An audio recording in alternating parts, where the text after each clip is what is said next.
Welcome to a new year and a new season of Friday Night Nets. I'm Derek Bain. He is Sam Knox. And the Nick 10 is a very competitive league this year with the two teams tied for second place facing off tonight. That's right, Derek. Boylan and Guilford are both a game behind first place Auburn, who plays tomorrow. The Vikings hosting the Titans with sole possession of second place up for grabs. Samaj Smith finds Bryson Hodge for two. And then it's Makai Doby is going to find Hodge, who had the hot hand early. A quick 4 points for him to start this one out. Boylan, however, they move the ball well. Austin Hawking to Mark Harris for the lay-in. And the Titans with a little momentum here. It's going to be Hawking to Seth Goebel, but Doby says, no, sir! He rejects that. Esteemed basketball trainer in our area, Gene Houston, taking in the big game tonight. Well, Tristan Ford's three tipped by Guilford defender, but it's Joey Apino there for cleanup. Finishes for two. And Boylan on the fast break. Luke Lambruning. Apino speedy down the floor, and Apino gets the bucket to go. This game coming down to the wire. Guilford head coach Chris Dixon going over the final plan. And Doby, the junior, is going to pull up for two. Bang, he nails that. And after Boylan gets into some foul trouble late in this one, Guilford is going to add this two by Malachi Johnson. That's clutch down the stretch. Guilford picks up the big win, 58-50. Hey, it's excellent for our program. We've been working hard to build our program to where we can be on the measuring stick with some of the teams like Boylan and those other good teams in the conference. So this has been an excellent win for us in all levels. I'm so proud of these guys. You know, I told these guys I was challenging them this summer with a lot of excellent teams that we played against. And it seems that everything has worked out and they was able to meet the fight tonight.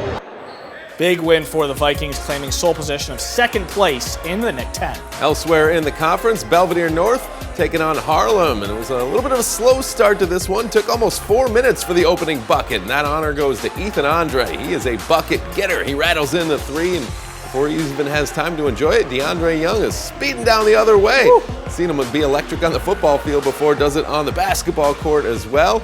And they start going back and forth. The Blue Thunder, it's a Brown-to-Brown connection. Joseph finds Adam for the baseline. Jay, what can Brown do for you? Knock down jumpers. Mike Winters coaching up his guys, and they get focused. The Huskies picking up the pace as Lathan Lewis drives and scores with a nice reverse. How about a little more Lewis? LL going strong to the rack, and he gets it through the contact there as Belvedere North trying to fight back in this one. Ethan Andre slashes to the rim. He had 7 of the 15 total points in the first quarter, but Harlem coming out on top in this one. They win in overtime, 57-50. Coming down to the wire there. Well, the final game of the night in the Nick 10 features Hononegah hosting Belvedere. At the top of the third, here's Hononegah's Isaiah Huey with the layup off a full court drive. That board puts up the Indians 52-16. Belvedere's Attilio Gostin returns it down the court for the bucket, but that's about as much as the Bucks will score that quarter. That's Hononegah's Dominic Camiso with the dunk off the rebound, and the fans very happy to see that one. The Bucks, they try to make a play here, but lose the ball, and it's Hononegah's Huey. Recovers it, and Owen Hart scores the layup off the rebound. Hononegah rolls 76-37. And still to come, we check in on some girls basketball action, including a second place showdown in the Nick 10, much like with the boys. We'll have more highlights on Friday Night Nets coming up right after this timeout. You're watching Friday Night Nets on Channel 13! Guilford and Boylan both sit a game behind first place Hononegah in the Nick 10 girls standings. The Rockford rivals meeting up in Boylan's gym to try to stay in close striking distance of Hononegah. Guilford's Maria Otero knocking down the three ball in the first quarter, but Boylan's Maggie Schmidt goes into attack mode. A nice drive for the bucket off the glass. And then with the game tied at 17 in the second, Schmidt in transition gets it to go, plus the foul. The next Boylan bucket, how about another and one for Schmidt? She's given Boylan a 23-17 lead. Her teammates all fired up, and some of the best in the Big Northern checking out the Nick 10 action on a Friday night. Guilford's Lindsay Knuth beats the halftime buzzer, cuts to a 6-point Boylan lead at the break. But in the third quarter, Lily Esparza goes to work for Boylan. The sophomore standout just feasting down low. She had 10 points in the third quarter. Great outlet pass ahead, and she fields that one. Hit the little jump hook. 18 points for the game. Avery Markham, injured early in the game, still cheering on her teammates all night long. And she had a lot to cheer about with Esparza with a strong move on the low block for two. Boylan starting to pull away. Maggie Schmidt in transition trying to beat the third quarter buzzer. She does just that. She had 24 points, leading Boylan with a 60-46 win. Our coach always says when after halftime, first 3 minutes are the most important, and they set the tone for the rest of the game. So I really think that sparked us a little bit, and we just wanted to win. We wanted more, I guess. I think when our teammate Avery got injured, we really wanted to play for her and get this win for her, and we just really kicked it into high gear, I guess. So big win for Boylan, keeping them just one game back of Hononegah. Rivalry game in the NUIC, Durand taking on Pecatonica. Pecatonica comes out with some fire and some good passing in team basketball, with Peyton Thomas getting the rock underneath the basket and finishing strong. Head coach Tim Bukowski loving the passion on that one. Indians continue to roll early, this time on the fast break with Kiana Degner connecting on the long-range pass to Casey Martin, who lays it in for the bucket. What an arm there. Durand not going away without a fight. Olivia Robinson driving to the hoop and getting the and one to drop. The Bulldog band liking that effort. Pecatonica is too much in this one as Elena Rager finds the open space and nails the jumper. She's going to be doing that for a couple more years. She's just a sophomore. Indians cruise 54-23. And elsewhere in the NUIC, Ackman and Orangeville meeting up in Freeport, and the Bronco offense firing on all cylinders early. Ella Doyle hitting this one from downtown. Orangeville getting it done on both ends of the floor as Whitney Sullivan saying, "Get this one out of here." She swats it away out of bounds. Watch out there. And the fans saying, well, yeah, we could do that, right? Maybe in a few years. Ackman making this a ball game down the stretch. Hannah Brogy zeroes in on the 3-ball, makes it a 4-point game, and the Bronco coaching staff trying to get the ladies to finish strong. That leads to a wild sequence. Lainey Cahoon trying to lay in the dagger. Looks like the Bulldogs batted away, but the ball ends up right back into Cahoon's hands.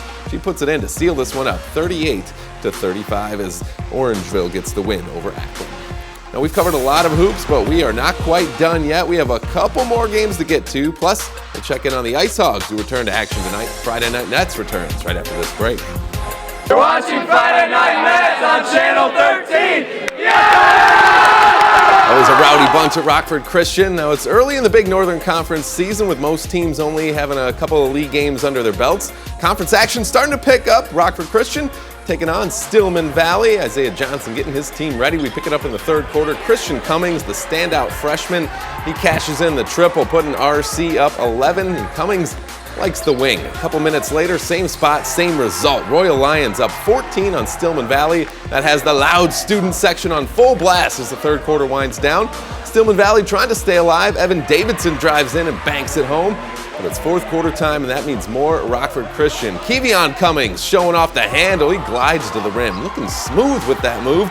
We'll wrap up with Caden McGaw cashing in a 3 from the corner. Dominant win for the Rockford Christian Royal Lions. They take down Stillman 78-54.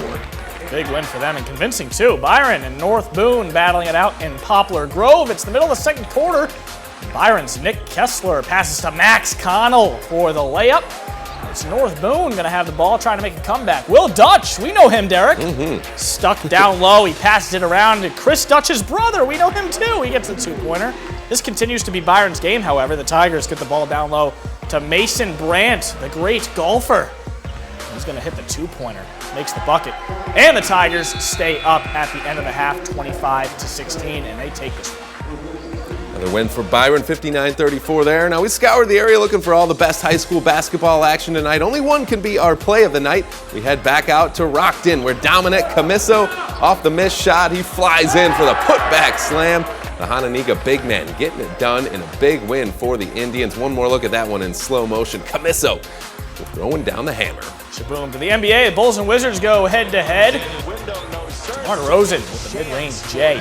He had 15 points, 8 assists, and 5 rebounds in the second half. Zach Levine is going to attack, and he's going to have the and one, gets it to go. Smooth as silk. Bulls win 130-122.